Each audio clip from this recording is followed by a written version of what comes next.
Welcome to middle education. लीजिए students, finally जैसे कि मैंने आपसे बोला था कि क्लास 12 के केमिस्ट्री का सेकंड पार्ट जल्द ही अपलोड करने वाला हूं और ये रहा आपका सेकंड पार्ट। इसमें हम डिस्कस करेंगे आपके 2 नंबर और 3 नंबर एवं 4 नंबर के उन सभी क्वेश्चंस को जो कि आपके एग्जाम में पूछे जा रहे हैं। देखिए स्टूडेंट्स, ये 100% रियल पेपर है। आप देख लीजिए, आपकी परीक्षा का कोड सेम टू सेम यही रहेगा। आप कंफ्यूज बिल्कुल ही मत हो। और एक चीज ध्यान देना, जो आपके भौतिक शास्त्र में कोड था वो रसायन में बिल्कुल भी नहीं रहेगा, कोड चेंज होकर के आएगा। देख लीजिए, यहाँ पर आपको रोल नंबर लिखना है, यहाँ पे आपका कोड दिया गया है। कक्षा 12वीं त्रैमासिक परीक्षा 2022-23 रसायन शास्त्र का ये पेपर है। ये हिंदी माध्यम के बच्चों के लिए पेपर है। यदि कोई स्टूडेंट इंग्लिश मीडियम का है तो वो भी पेपर को रीड कर सकता है, क्योंकि ये पेपर हिंदी बस में नहीं बल्कि इंग्लिश में भी सेम टू सेम यही क्वेश्चन पेपर देखने को मिलेगा। बस अंतर सिर्फ और सिर्फ रहेगा, तो आपका जो इंग्लिश मीडियम के छात्र हैं तो उनके क्वेश्चंस इंग्लिश में लिखे रहेंगे और जो हिंदी मीडियम के छात्र हैं उनके क्वेश्चंस हिंदी में रहेंगे। देखिए स्टूडेंट, टोटल आपको 19 प्रश्न देखने को मिलेगा। समय आपको 3 घंटे मिलेंगे और यहाँ पर टोटल 4 पेज रहेगा आपका पेपर का कुछ इस प्रकार से, और टोटल 70 पूर्णांक का आपका पेपर रहेगा। जैसे मैं आगे बढ़ता हूं तो सबसे पहले निर्देश मिलता है।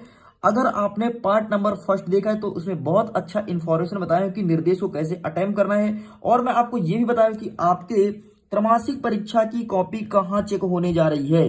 ठीक है, एक एक चीज बहुत अच्छे से बताया हूं। चलिए, इस वीडियो में हम ये सब डिस्कस नहीं करने वाले हैं, सीधे जंप करते हैं अपने क्वेश्चंस की तरफ। देखिए, पार्ट नंबर फर्स्ट में हमने क्वेश्चन नंबर फर्स्ट को कवर किया, इसमें जितने भी आंसर हैं सभी को अच्छे से देखा। इसके अलावा हमने कवर किया सेकंड नंबर को, इसके बाद हमने कवर किया थर्ड नंबर को, इसके बाद कवर किया हमने फोर्थ नंबर को।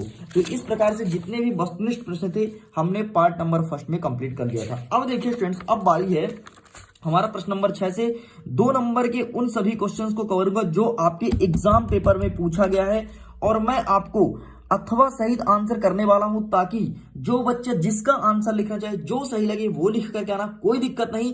मैं आपको दोनों का दोनों आंसर देने वाला हूं। देखिए स्टूडेंट्स, यहां पर लिखा है प्रश्न नंबर 5, बिलियन किसे कहते हैं ये पूछा गया है। तो इसके अथवा में और पूछा गया है कि समपराशरी बिलियन किसे कहते हैं। सबसे पहले समझते हैं बिलियन किसे कहते हैं। तो सिंपल सा इसका आंसर आपको लिखना है, 2 या 2 से अधिक पदार्थों के मिलाने का समांगी मिश्रण हमारा बिलियन कहलाता है। ठीक है, ध्यान देना, 2 या 2 से अधिक पदार्थों का मिला हुआ समांगी मिश्रण बिलियन कहलाता है, और आपके स्क्रीन में बिलियन का सही आंसर दिख रहा होगा। चलिए आगे देख लेते हैं। हमारा नेक्स्ट क्वेश्चन कहता है इसी के अथवा में समपराशरी बिलियन किसे कहते हैं। तो इसका आंसर आप लिखेंगे वे 2 बिलियन जो अर्धपारगम्य झिल्ली से पृथक करके परासरण नहीं होता, समपराशरी बिलियन कहलाता है, और इसका भी आंसर आपके स्क्रीन में दिख रहा होगा। चलिए आगे देख लेते हैं प्रश्न नंबर 6। छठवां नंबर कहता है कीलेट क्या होता है, और ये भी 2 नंबर का प्रश्न पूछा गया है। तो इसका आंसर आपको लिखना है, जो कि आपके स्क्रीन में दिख रहा होगा, किसी रेखा से समान दूरी पर स्थित बिंदु का समुच्चय एक रेखा होता है जिसे हम कीलेट के नाम से जानते हैं। ठीक है, आपको कुछ इस प्रकार से लिखना है। चलिए आगे देख लेते हैं। नेक्स्ट हमारा क्या कह रहा है, इसी के अथवा में पूछा गया है कि लिगेंड किसे कहते हैं। ठीक, लिगेंड किसे कहते हैं आपको ये बताना है। तो इसका आंसर भी आपकी स्क्रीन में दिख रहा है, किसी भी परमाणु या आयन जिसमें केंद्रीय धातु परमाणु को इलेक्ट्रॉन युग्म में त्यागने की प्रवृत्ति होती है उसे लिगेंड कहा जाता है। बस आपको इतना ही लिखना है। ठीक है, आगे भी यहाँ पे दिया गया है लिगेंड के प्रकार, लेकिन ये सब आपको नहीं लिखना है। केवल और केवल कोई भी परमाणु या आयन जिसका केंद्रीय धातु परमाणु को इलेक्ट्रॉन युग्म में त्यागने की प्रवृत्ति होती है उसे लिगेंड कहते हैं। इतना लिख करके कंप्लीट करना है। चलिए आगे देख लेते हैं प्रश्न नंबर 7। 7वां नंबर कहता है सांद्रता के आधार पर विलयन का वर्गीकरण कीजिए, ये पूछा गया है। तो इसका आंसर हमें लिखना है, देखिए ये वाला, ये देखिए आपके स्क्रीन में दिख रहा होगा। विलयन के प्रकार पूछे ना सांद्रता के आधार पर, तो सांद्रता के आधार पर विलयन के 5 प्रकार होते हैं। कौन कौन सा? तनु विलयन, सांद्र विलयन, संतृप्त विलयन, असंतृप्त विलयन और अति संतृप्त विलयन। और सभी का डिटेल नहीं करना है आपको, यहाँ पर मैं डिटेल कर दिया हूं क्योंकि 5 नंबर के हिसाब से आंसर दिया हूं। केवल और केवल आपको नाम लिखना है, इन 5 का नाम लिख करके कंप्लीट कर दीजिएगा। नेक्स्ट हमारे अथवा में एक प्रश्न पूछा गया है कि ऑक्सीकरण क्रिया को समझाइए। तो ऑक्सीकरण का मतलब होता है ऑक्सीजन का जुड़ना, मतलब इलेक्ट्रॉन को ग्रहण करना, यही ऑक्सीकरण है। बस आपको इतना लिख करके कंप्लीट करना है। चलिए आगे देख लेते हैं हमारा नेक्स्ट क्वेश्चन। क्वेश्चन नंबर 8वां क्या कह रहा है।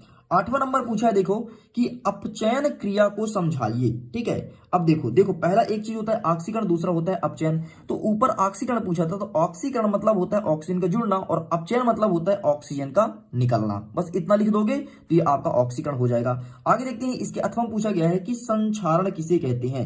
इसका आंसर आप कैसे लिखेंगे, जो कि आपकी स्क्रीन में दिख रहा होगा।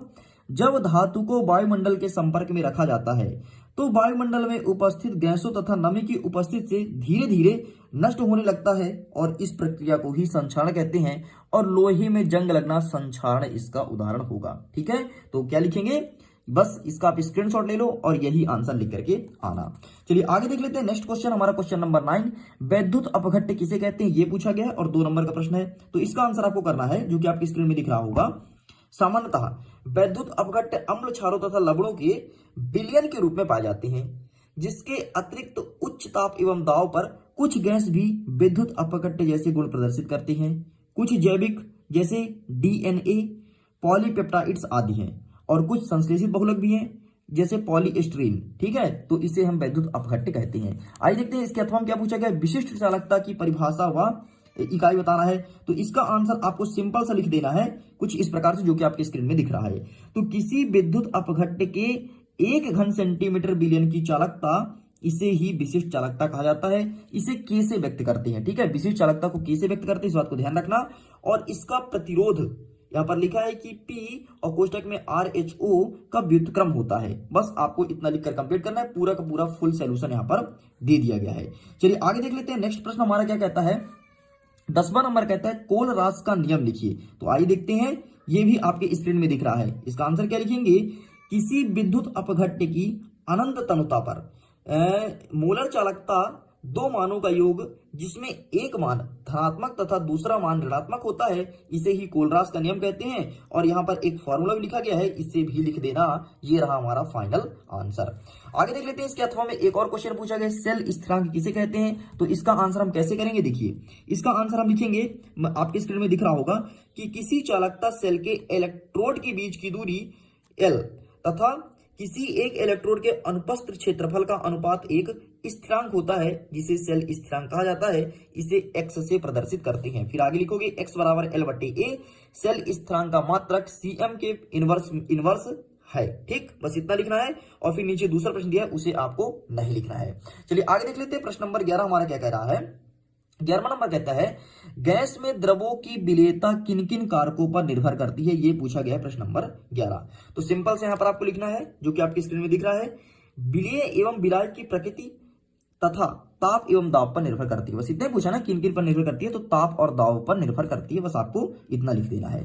आगे देखते हैं, इसी के अथवा पूछा गया है कि कार्बधातु यौगिक किसे कहते हैं, ये प्रश्न पूछा गया है। तो इसका आंसर आपको कितना लिखना है, देखिए इसका आंसर भी आपके स्क्रीन में शो हो रहा है।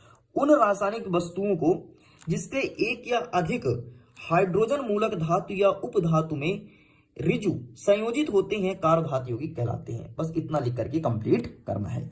आइए स्टूडेंट्स आगे देखते हैं। प्रश्न नंबर 12वां नंबर कहता है मोलरता एवं मोललता की इकाई सहित परिभाषित कीजिए।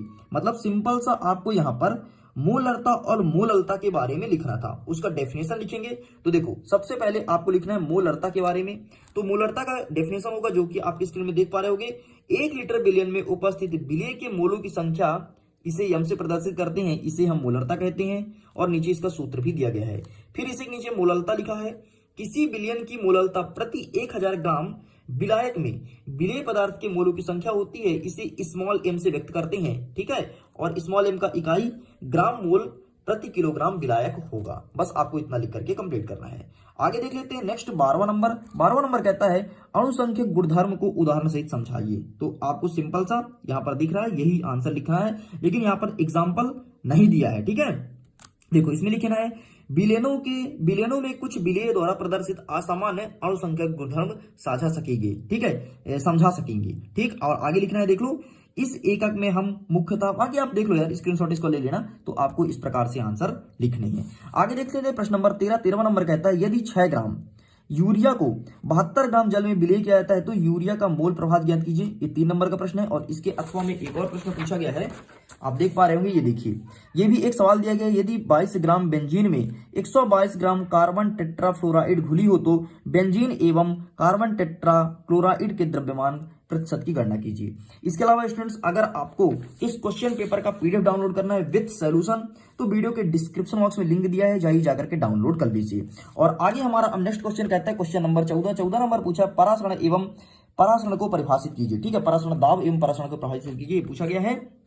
तो इसके लिए मिलते हैं आपसे थर्ड पार्ट में कवर करेंगे इसका फुल सोल्यूशन। और अब हमारा ज्यादा क्वेश्चन नहीं बचा है, 14 से लेकर के 19 तक बचा है, बस 4-5 क्वेश्चन और बचे हैं, तो इनको कवर कर लेंगे। फिर आपके केमिस्ट्री का पूरा वीडियो आपके सामने रहेगा और डेफिनेटली 100% यही क्वेश्चन पेपर आएगा और आप अपने एग्जाम में टॉपर बनने वाले हो। ओके स्टूडेंट्स, मैं वीडियो को एंड करता हूं। अगर आपको ये वीडियो पसंद आया हो तो प्लीज वीडियो को दिल से लाइक कीजिएगा, और अगर चैनल पहली बार आए हैं और आपको ऐसा लगता हो कि वाकई इस वीडियो को देखने के बाद हमारा हेल्पफुल हो रहा हो तो प्लीज सब्सक्राइब जरूर कीजिएगा।